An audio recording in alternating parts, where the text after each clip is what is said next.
Baseball feels so American. Hot dogs, summer nights, and cheering crowds. But here's the twist. The story of baseball actually begins in England. Back in the 18th century, people in England were already playing bat and ball games like cricket and rounders. In cricket, a bowler tries to pitch the ball past a batsman and hit a wicket made of 3 stumps and 2 bails. In rounders, players hit a ball and run around bases. Sounds familiar, doesn't it? Rounders never became a global sport, but it inspired something new. When English settlers came to America, they brought these games with them.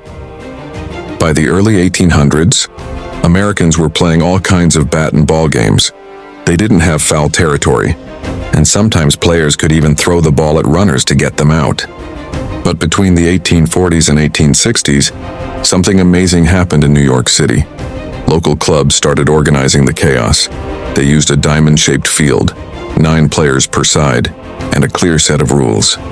It was the birth of modern baseball. One of those early teams was the New York Knickerbockers, and a man named Alexander Cartwright helped write down their rules.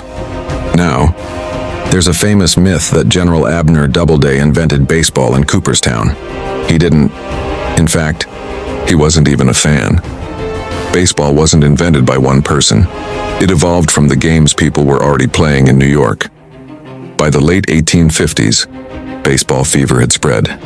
Newspapers were printing box scores, fans were cheering and booing umpires, and local rivalries filled the fields.